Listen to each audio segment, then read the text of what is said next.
Today we're having the first meeting of our Gender Equality Commission and our Social Affairs and Employment Commission after the EU elections.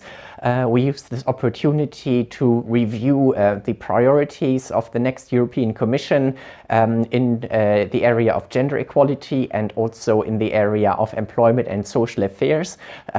We had exchanges of views with representatives of the European Commission, and we fixed priorities together with the European Women's Lobby also to pursue also together during the upcoming legislative term.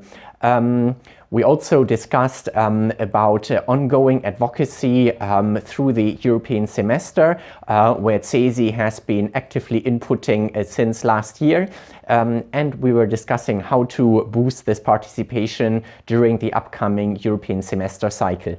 Am 1. Dezember wird die neue Kommission ihre Arbeit aufnehmen. Schon heute haben wir uns im Femm-Ausschuss damit beschäftigt, was auf der Agenda steht.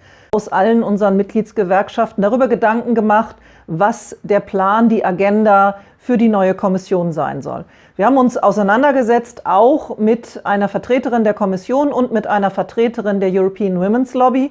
Und wir sind zu den gleichen Schlüssen gekommen. Es sind die Themen, die auch vorher schon auf der Agenda standen. Wie vereinbare ich Erwerbsleben und Familienleben? Wie kann ich sicherstellen, dass Frauen und Männer für gleichwertige Arbeit den gleichen Lohn bekommen? Wie verhindere ich Altersarmut oder Gewalt gegen Frauen oder Arbeitnehmende?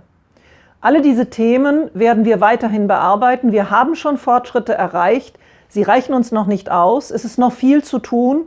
Darum ist es wichtig, Mitglied einer starken Gemeinschaft, Mitglied einer Gewerkschaft zu sein und dass wir uns europaweit in der CESI zusammentun, um für die Interessen unserer Kolleginnen und Kollegen einzustehen. Following the European elections earlier on this year, at the European Women's Lobby, we have a key focus at the moment to ensure that the European institutions over the next 5-year term keep and maintain a priority to work towards real impact for women and girls right across European society.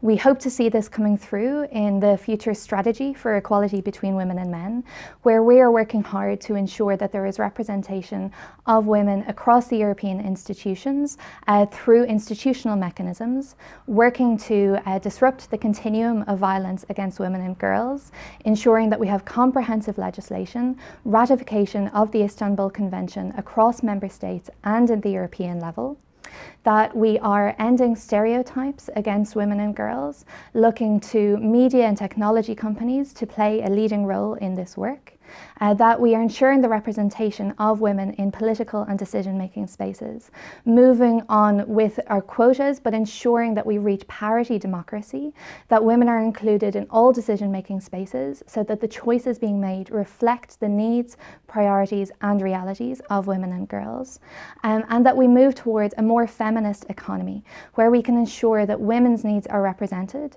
that we are truly paid equally for equally valued work, that we move toward an equal worker, equal care policy. So we want to make sure that we are working together across our members with women's rights organisations and with trade unions and private enterprises to bring these messages forward to political representatives and to make sure that within all of our spaces we are holding ourselves to account for the decisions being made.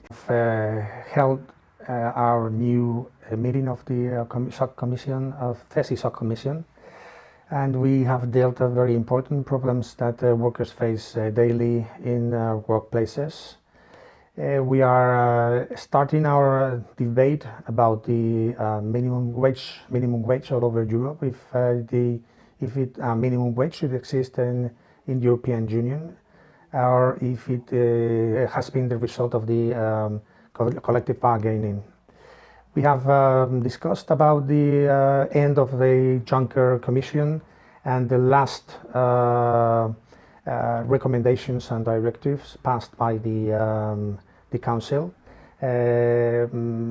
mainly about the European Labour Authority, the Directive of Predictable and Transparent Working Conditions, and at the end of the recommendation, access to social rights for every worker that has been passed recently, the November the 12th, by the Council as ministers level.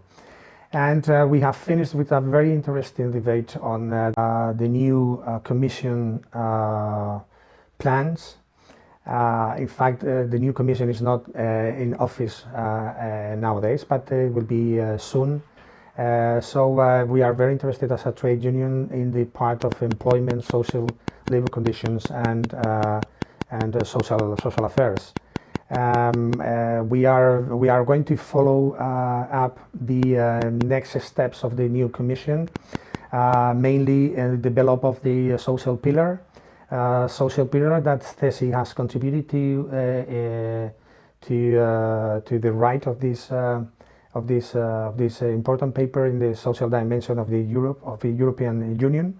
Yes, today at the end of our social commission, which is taking place twice per year, we could discuss a little bit of the future of trade unions. And to discuss about the future, you often have to see what's the current state of it.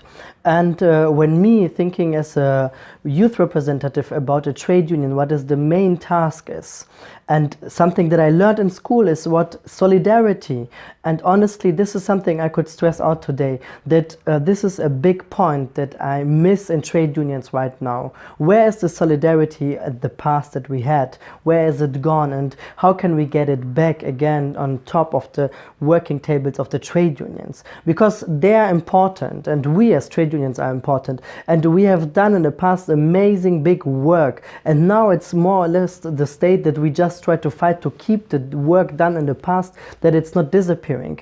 And we have to stress out that what we have done and fight for it, and we have to stress out also about the importance of trade unions, not only to young people, to all the generations. The trade unions are there to support workers' rights, to fight for workers' rights, and moreover to fight for a better society.